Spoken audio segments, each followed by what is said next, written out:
आप सभी को मेरा प्यार भरा नमस्कार। पेडल के इस यूट्यूब चैनल पर आप सभी का स्वागत है।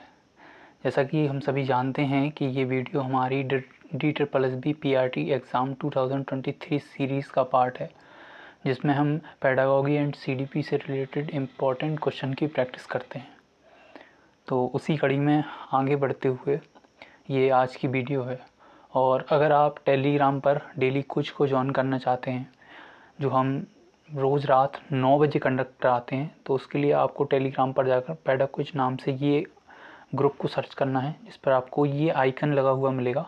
वो ग्रुप आप ज्वाइन कर लीजिएगा और उस पर हम डेली रात को 9 बजे कुछ को करते हैं, जिसमें आपको 10 क्वेश्चन मिलेंगे और पर क्वेश्चन के लिए आपको 15 सेकंड का टाइम मिलता है।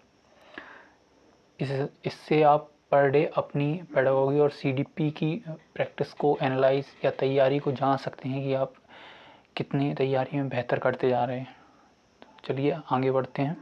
और सभी को पता है कि हर वीडियो के एंड में हम आपको एक बोनस क्वेश्चन देते हैं, जिसको आपको खुद से आंसर ढूंढना होता है। तो जो हमारा पिछली वीडियो का बोनस क्वेश्चन था वो था व्हाट इज़ CBE, मतलब CBE क्या है। CBE करिकुलम बेस्ड एजुकेशन है, कॉम्पिटेंसी बेस्ड एजुकेशन है, कोऑर्डिनेशन बेस्ड एजुकेशन है, इनमें से कोई नहीं। तो इसका सही आंसर है वो है कॉम्पिटेंसी बेस्ड एजुकेशन। हमारी वीडियो का पहला क्वेश्चन है कि बच्चे के लिंग का पता किस हफ्ते में चलता है। मतलब किस हफ्ते में जाकर हम हमको ये पता चलता है कि लड़का है या लड़की। तो ये पता हमें 12वें हफ्ते में चलता है। और मोस्टली इसी हफ्ते में आपने पहले सुना होगा अबॉर्शन कई लोग करा देते हैं, पता चलता है कि लड़कियां हैं, तो ये अभद्र काम वो लोग कराते हैं। लगभग वो इसी हफ्ते तक आते आते लिंग की जानकारी उन लोगों को मिलती है। अगला क्वेश्चन है कि puberty in girls during adolescence. जैसा कि हम सभी जानते हैं कि किशोरावस्था आते आते हमारे शरीर में बहुत सारे बदलाव हो रहे होते हैं, तभी बहुत से लोगों ने इस अवस्था को अलग अलग नामों से पुकारा है ना। तो प्यूबर्टी इन गर्ल्स में वह संधि कब देखने को मिलती है। तो ये है आपका, इसका सही आंसर है वो 10 से 12 साल की एज तक ये देखने को मिलती है। और प्यूबर्टी का जो ड्यूरेशन होता है वो 2 ईयर अगर कभी पूछा जाए। अगला क्वेश्चन है कि मार्सिया ने कितने आइडेंटिटी टाइप दिए हैं। तो मार्सिया ने आपके 4 आइडेंटिटी टाइप दिए हैं। अब मार्सिया ने आपके इरेक्शन का आपने नाम सुना होगा, इरेक्शन के काम को आगे बढ़ाया है, ठीक है। और ये 4 आइडेंटिटी टाइप कौन कौन से हैं, इनमें से एक है आइडेंटिटी फोरक्लोजर, अगला है identity diffusion, identity achievement and identity moratorium. I hope कि ये चीज़ें आप अपनी नोटबुक में नोट करेंगे, क्योंकि कुछ चीज़ें ऐसी हैं जो इम्पोर्टेंट भी हैं और इनको याद करना भी इम्पोर्टेंट है और फैक्चुअल बेस भी हैं। तो ऐसा तो है नहीं कि सुने से एक बार में अगर याद हो जाए तो बहुत अच्छा, अगर नहीं होती हैं तो मेरी सलाह यही है कि आप इन सारी चीज़ों को अपनी नोटबुक में नोट डाउन ज़रूर करें। तो इसका जो सही आंसर है वो है 4। एक बार मैं फिर से रिपीट कर देता हूँ, वो आइडेंटिटी टाइप कौन कौन से हैं। एक तो है आइडेंटिटी फोरक्लोजर, एक है identity diffusion, identity achievement, identity moratorium. अगला क्वेश्चन है when infant start learning about spoken language. जो बच्चा है वो स्पोकन लैंग्वेज कब सीखना स्टार्ट करता है, from birth, 2 to 4 year, 3 to 6 year या 6 to 12 ईयर। इसका जो सही आंसर है वो बच्चा जन्म से ही भाषा को सीखना स्टार्ट कर देता है। अब पूछा जाए कि attachment theory is given by, attachment theory किसके द्वारा दी गई। तो ये दी गई थी बॉल्बी के द्वारा। और अगर आइंसवर्थ का बताऊं तो इन्होंने बॉल्बी के काम को ही आगे बढ़ाया है। अगर हर्लो का बताऊं तो इन्होंने बंदर के बच्चे पर एक्सपेरिमेंट किया था और इनके द्वारा ही एक बर्ड दिया गया था, वो था कॉन्टैक्ट कंफर्ट। ये आप याद रखें। और एरिक्सन का आपको पता है कि एरिक्सन ने क्या काम किया, कंफर्ट। ओके, तो इस चीज़ को आई होप कि आप सभी नोट डाउन कर रहे होंगे। तो अगला क्वेश्चन है कि किस उम्र में बच्चा हंसता कम मुस्कुराता ज़्यादा है। तो ये है आपका 11 साल। इस उम्र तक आते आते बच्चे में मेच्योरिटी भी डेवलप होना शुरू हो जाती है और वो जानता है कि कहाँ कैसे इमोशन दिखाने हैं। अगला क्वेश्चन है कि कितने महीने का बच्चा बैक टू साइड होने लगता है। तो इसका जो सही आंसर है वो है 4 महीने का बच्चा बैक टू साइड होना स्टार्ट कर देता है। हमारा आज का अगला क्वेश्चन है कि संवेगों का विकास किस उम्र तक हो जाता है। बच्चे में किस उम्र तक आते आते इमोशंस आ जाते हैं? तो ये है आपका इन्फेंसी। इन्फेंसी में ही आपके बच्चे के अंदर सारे इमोशंस डेवलप हो चुके होते हैं।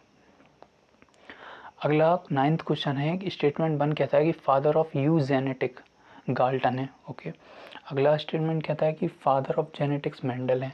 तो आपको बताना है दोनों कथन सही है, पहला सही या दूसरा सही है, इनमें से कोई भी सही नहीं है। तो यहाँ मैं आपको बता दूं कि ये दोनों कथन ही अपनी जगह सही है, और आई होप ये चीज़ आप अपनी नोटबुक में ज़रूर ही मेंशन करें। ये मैं बार बार इसलिए कह रहा हूँ क्योंकि वीडियो भले ही कम टाइम की है, हम देख के आगे बढ़ जाएंगे, बट ये जो जानकारी आपको दी जा रही है वो कहीं ना कहीं आपके एग्जाम पॉइंट ऑफ व्यू से बहुत ज़्यादा इंपॉर्टेंट है। अगला क्वेश्चन है कि SPM क्या है? तो इसको आपको बताना है कि स्कूल प्रोस्पेक्टिव मटेरियल है, स्कूल प्रिपरेशन मॉड्यूल है, स्कूल प्राइमरी एंड मिडिल है, स्कूल प्लानिंग मैट्रिक्स है। इसका जो सही आंसर है वो है स्कूल प्रिपरेशन मॉड्यूल। अभी है क्या, ये छोटे बच्चों के लिए बना गया है जिससे उनकी हेल्थ एंड वेलबींग को मेंटेन करा जाए, उनको देखा जाए कि उनमें social development, physical and mental development proper तरीके से हो रहा है या नहीं। तो इसको लेकर ये SPM है। क्वेश्चन नंबर 11 कहता है कि बच्चे में पिंसर ग्रास्प किस महीने तक आ जाता है? अब यहाँ समझने वाली बात है, पिंसर ग्रास्प का मतलब है कि थ्री स्टैंड मतलब हम अपनी अंगूठे और अंगूठे की 2 उंगलियों से जो पेंसिल पकड़ते हैं उनको पिंसर ग्राफ्स, मतलब हम सूक्ष्म काम, बारीक काम करना शुरू करते हैं, उसे बोला है पिंसर ग्राफ्स। तो ये बच्चे में 7 से 8 महीने तक आते आते आ जाता है। अगला क्वेश्चन है हैविंगहर्स्ट ने किशोरावस्था के कितने विकासात्मक कार्य दिए हैं? तो आपको बताना है 10, 12, 15 या 20। तो इसका जो सही आंसर है वो है 10। हैविंगहर्स्ट ने किशोरावस्था के लिए 10 विकासात्मक कार्य दिए हैं। अब हो सकता है कि हम अगली वीडियो में आपको हैविंगहर्स्ट के सारे विकासात्मक कार्य बता दें, या अगर हो सके तो मैं हैविंगहर्स्ट के विकासात्मक कार्य की आपको PDF प्रोवाइड करा दूंगा जिसमें सारे 10 के 10 विकासात्मक कार्य मेंशन किए गए होंगे। अगला क्वेश्चन 13 ये कहता है कि seed multiply land equal to crop, what is the meaning of the word crop here? तो इसका मतलब है कि बीज क्रॉस में है आपकी ज़मीन और इक्वल टू है आपकी फसल। तो इसमें जो क्रॉप वर्ड है या फसल वर्ड है वो किससे रिलेटेड है? हेरिडिटी से, एनवायरनमेंट से, या डेवलपमेंट से, या इन सभी से? तो क्रॉप जो है वो कहीं ना कहीं आपकी डेवलपमेंट को मेंशन कर रहा है। और अगर मैं उसको और एलेबोरेट करूँ तो सीड आपका है हेरिडिटी से संबंधित, और आपका लैंड है आपका एनवायरनमेंट से संबंधित, और ये लैंडिस एंड लैंडिस का स्टेटमेंट है। अगली अगर क्वेश्चन का है 14 नंबर की, हर्लॉक ने परिवर्तन के 4 प्रकार दिए हैं। ठीक है, ये नए चिन्हों का लोप इसमें शामिल है। तो आपको बताना है कि स्टेटमेंट 1 इज करेक्ट है, स्टेटमेंट 2 इज करेक्ट है, या दोनों सही हैं या दोनों गलत हैं। तो इसका जो सही आंसर है वो तो है कि आपके दोनों स्टेटमेंट कैसे हैं, सही। अब अगर मैं पूछूं कि हर्लॉक के परिवर्तन के 4 प्रकार वो कौन कौन से हैं, तो क्या आप बता सकते हैं? तो उनमें जो पहला प्रकार है वो है आकार में परिवर्तन, दूसरा अनुपात में परिवर्तन, तीसरा नए चिन्हों का आना, चौथा है पुराने चिन्हों का लोप होना। तो यहाँ मेंशन है कि नए चिन्हों का लोप, सॉरी यहाँ एक वर्ड यहाँ गलत है, ये नए चिन्हों का लोप यहाँ गलत लिखा हुआ है, इस वजह से ये स्टेटमेंट केवल आपका 1 करेक्ट होता है, क्योंकि यहाँ नए चिन्हों का लोप तो हो ही नहीं सकता, पुराने चिन्हों का लोप होगा। तो आपको याद रखना है कि हर्लॉक ने परिवर्तन के कौन से 4 प्रकार दिए हैं? एक तो आकार में परिवर्तन, दूसरा अनुपात में परिवर्तन, तीसरा आपका नए चिन्हों का आना, उदय होना, और चौथा है आपका पुराने चिन्हों का लोप होना। WHO के अनुसार किशोरावस्था की उम्र बताइए कितनी है? 10 से 19 साल, 12 से 18 साल, 11 से 21 साल, या 10 से 21 साल? तो आई होप इसका आंसर आप सभी को पता है कि इसका आंसर है 10 से 19 साल। तो ये थे हमारे आज की वीडियो के बेहतरीन 15 प्रैक्टिस क्वेश्चन, और इनमें से बहुत सारे क्वेश्चन DET+B एग्ज़ाम में प्रीवियस क्वेश्चन में आ चुके हैं। जब भी आप PYQ की प्रैक्टिस करेंगे तो आपको इनमें से बहुत सारे क्वेश्चन स्टेटमेंट में या कहीं ना कहीं आपको देखने को ज़रूर मिलेंगे, और मैं उम्मीद यही करता हूँ कि ये सारे प्रैक्टिस वीडियो आपकी तैयारी में काफ़ी मददगार साबित हो रहे होंगे। तो चलते हैं हमारे आज के बोनस क्वेश्चन की तरफ। तो हमारा आज का बोनस क्वेश्चन है जिसका आंसर आपको खुद से ढूंढना है और कमेंट बॉक्स में हमें भेजना है, वो है the term teachable movement is given by. जो टीचेबल मूवमेंट वर्ड है वो किसके द्वारा दिया गया है? हर्लॉक के द्वारा, हैविंगहर्स्ट के द्वारा, या रॉस के द्वारा? तो इसका आंसर मैं उम्मीद करता हूँ कि आप कमेंट बॉक्स में ज़रूर देंगे, खुद से ढूंढेंगे। इसके साथ हम आपसे विदा लेते हैं। खुश रहिए, मुस्कुराते रहिए। मिलते हैं अगली वीडियो में। Take care, bye bye.